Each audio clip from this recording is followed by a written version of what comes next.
Boa noite, você acompanha a partir de agora as principais notícias do Senado nesta terça-feira. Em reunião acalorada, a Comissão de Assuntos Econômicos discutiu a reforma trabalhista. O relatório da proposta foi considerado como lido, mas a oposição pretende anular a sessão. Logo no início, a oposição apresentou uma questão de ordem para tentar evitar a leitura do relatório. Entre os argumentos, os senadores defendiam que o texto não havia sido publicado. Passo a palavra ao senador. Quem acaba aqui sou eu. Não pode ser no grito. Vamos votar, senhor presidente. Vamos votar.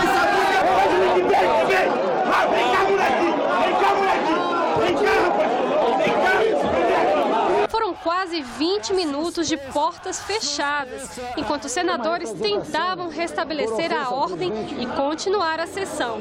Quando ela foi reaberta, a oposição continuou obstruindo os trabalhos. A solução foi encerrar a sessão e dar o relatório da reforma trabalhista como lido. Para o relator, o calendário da reforma está mantido.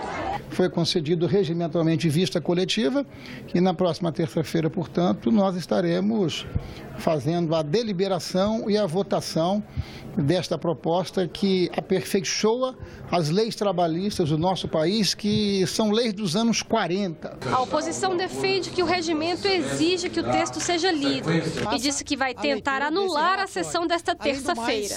O regimento prevê que ele deva ser entregue com antecedência e estar na pauta com antecedência.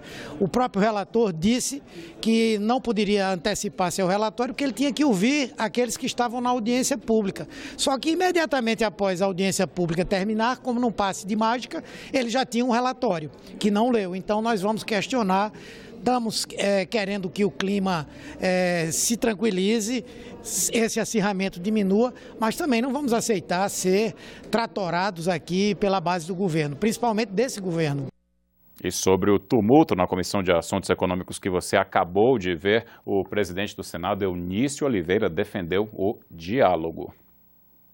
Não há regime melhor para se viver em lugar nenhum do mundo do que o regime democrático. E a democracia é exatamente isso, é a divergência na busca da convergência. Então, contem sempre comigo para que a gente possa, aqui nessa mesa, fora dessa mesa, aí embaixo no plenário, na presidência ou no gabinete de uma senadora, de um senador, de uma liderança de qualquer partido político, por maior ou por menor que seja, contará sempre com a participação dessa presidência na busca do entendimento. Eu não tenho pauta de governo. Essa pauta aqui é uma pauta do Brasil e uma pauta feita por essa presidência com a participação dos líderes partidários do maior ao menor partido nessa casa. Eunício Oliveira também falou hoje sobre a situação de Aécio Neves. O parlamentar tucano foi afastado do mandato pelo Supremo Tribunal Federal na semana passada, após ter aparecido em gravação feita pelo dono do grupo JBS, acertando o recebimento de R$2 milhões de recursos ilegais. O presidente do Senado disse que vai cumprir a decisão da Suprema Corte. A decisão da Justiça, eu sempre disse aqui, no dia que cheguei, nós tínhamos aqui 2 ou 3 liminares ainda pendentes. E nessas liminares pendentes, eu aceitei todas, encaminhei todas as respostas que foram necessárias. Então, decisão, eu recebi um comunicado da Suprema Corte do Brasil e, obviamente, vamos dar sequência ao cumprimento da decisão da Suprema Corte. Cabe também ao advogado do senador Aécio Neves fazer a sua defesa. O Senado aprovou 2 medidas provisórias que perderiam a validade na próxima semana. Agora elas só precisam da assinatura do presidente Michel Temer para virar lei. As MPs alteram unidades de conservação na Amazônia e provocaram polêmica no plenário. O texto aprovado no Senado transforma 540 mil hectares da Floresta Nacional do Jamanchim, no Pará, em área de proteção ambiental, APA. A área de proteção ambiental não prevê como um parque nacional e uma floresta nacional o domínio público. Ela permite a propriedade privada e alguma atividade agrícola. Então, são diferentes gradações em termos de objetivos, uma para visitação, outra para exploração florestal, outra para as áreas de ocupação. Os parlamentares também transformaram em área de proteção ambiental 10 mil hectares do Parque Nacional de São Joaquim, em Santa Catarina. Tendo em vista de que havia a tramitação desta medida provisória 756, a bancada catarinense, na sua totalidade, apresentou uma emenda que foi acatada pelo relator, deputado José Priante, permitindo, aí sim, uma vez aprovado aqui nesta casa, que nós possamos ter regularizada a situação da área do Parque Nacional de São Joaquim. E por meio de outra medida provisória, criaram a APA do Rio Branco, a partir de 101 mil hectares do Parque Nacional de Jamanchim, no Pará. O parque perdeu ainda 862 hectares para a passagem da Estrada de Ferro 170, conhecida como Ferrogrão. Ela será usada para exportar a produção agrícola e desafogar o trânsito da BR-163, que liga Cuiabá a Santarém. As mudanças nas unidades de conservação provocaram debate no plenário. Senadores contrários às medidas adotaram argumentos de ambientalistas de que elas vão aumentar o desmatamento. É inaceitável que o Senado aprove essa medida provisória do jeito que ela veio da Câmara. Esse alerta, nós temos um estudo aqui feito pela WWF e tem 140 organizações que estão contrárias a essa medida. Os defensores falam em regularização fundiária e redução de conflitos agrários. São mais de 1.000 famílias que terão as suas condições regularizadas pela aprovação desse projeto de lei de conversão. Em nota, o Ministério do Meio Ambiente já disse que é contra as mudanças que o Congresso fez na Floresta Nacional do Jamanchim e que pedirá ao presidente para vetar trechos da proposta. De acordo com o Ministério, a floresta concentra quase 38% do desmatamento no país e o texto não colabora com a redução desse número, nem com o compromisso de diminuir o aquecimento global, assumido no Acordo de Paris. Se elas forem incluídas, essas emendas, esses critérios de alteração que fogem da defesa técnica e da conservação da natureza, recomendaremos o veto. Os senadores também aprovaram a medida provisória que cria 2 taxas que serão cobradas de empresas na Zona Franca de Manaus: a de controle de incentivos fiscais e a de serviços. Elas substituem a taxa de serviços administrativos, considerada ilegal pelo Supremo Tribunal Federal em maio do ano passado.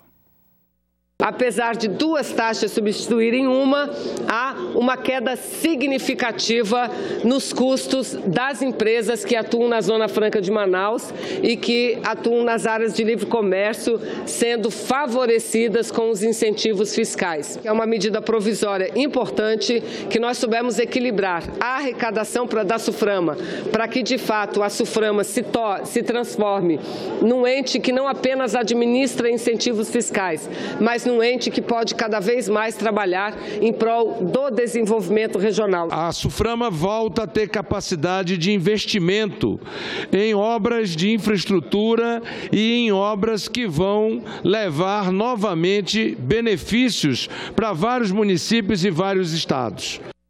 O Seminário Internacional Constituição, Ambiente e Direitos Humanos, promovido pelas Comissões de Mudanças Climáticas e de Meio Ambiente, terminou na tarde de hoje. Durante 2 dias, especialistas de vários países discutiram a interpretação e a aplicação dos dispositivos constitucionais que tratam da preservação ambiental. O ministro Luiz Roberto Barroso, do Supremo Tribunal Federal, defendeu a demarcação de terras indígenas como um dos principais instrumentos para a preservação das florestas.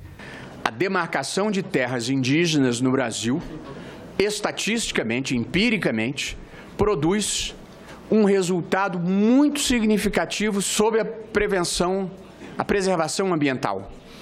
Onde há demarcação de terras indígenas, a preservação ambiental é muito mais bem sucedida do que onde ela não exista. O seminário prosseguiu com a exibição de um vídeo sobre o programa de TV Ecosenado, que há 11 anos destaca os principais temas ambientais na programação da TV Senado.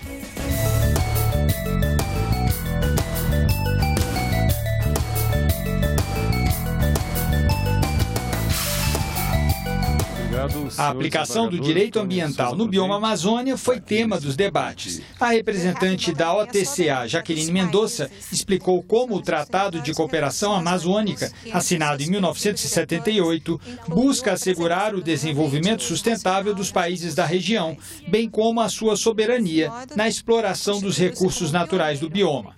Mas o ministro Duberly Rodrigues, da Suprema Corte do Peru, questionou o modelo de desenvolvimento adotado por esses países. Segundo ele, um modelo que privilegia a extração e a exportação dos recursos naturais e deixa como saldo inúmeros conflitos sociais. Os representantes do Ministério do Meio Ambiente do Brasil defenderam a adoção de mecanismos de adaptação das florestas aos novos padrões climáticos, provocados pelo aumento das emissões de gases do efeito estufa. As florestas, elas acabam sendo afetadas negativamente por emissões de outras fontes, por exemplo, energia, transporte, indústria. E isso nos coloca como uma questão absolutamente prioritária olhar para a floresta da perspectiva da capacidade adaptativa. E nesse aspecto, acredito que há um interesse particular dos operadores de direito no sentido de construir uma responsabilidade jurídica e institucional pela adaptação da floresta.